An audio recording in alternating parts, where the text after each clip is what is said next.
Target says it is slashing prices. The retailer announcing today that it's ramping up discounts due to an overflow of big-ticket items. Now, these are items they say they'd stocked up on during the pandemic when demand was hot.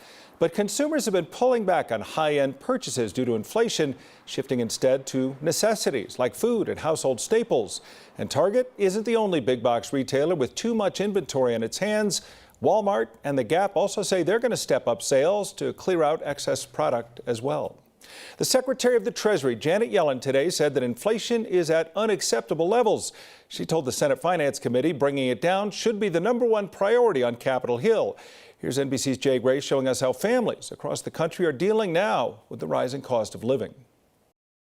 It wasn't their first choice. We've been put up against multiple people who have the money and they're putting it down and paying way over asking price. A runaway housing market and inflation forcing these North Texas families to find other options for a place to live. Look at an option for an RV. Lessen your bills. Cut things out of your life that you do not need. Families across the country are having to make tough decisions with the cost of most everything, including rent, food, and fuel, soaring. I mean, I can't even fill up my whole car. Which is why many are now switching to pedal-powered transportation. It is ramping up quickly and very fast. So is concern for new college graduates. Some students are having anxiety about the inflation and how their salaries may not cover the inflation and they may have problems living comfortably. Businesses are hiring and wages are up just over 5% from a year ago, but that doesn't cover an inflation rate of 8%. Really hope that I'll be able to, I don't know, just live my life comfortably-ish as much as you can when you're living in the insanely high cost of living. A cost that continues to make it difficult for so many to live. Jay Gray, NBC News. Secretary Yellen also said today that she expects inflation to remain high, although she does hope it will be coming down soon. And prices are high at hospitals as well.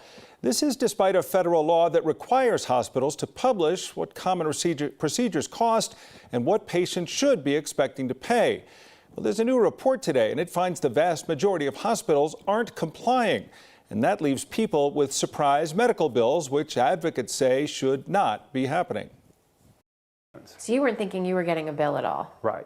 When in fact you got a bill for? Well, all said, yeah, the first bill was $6,500.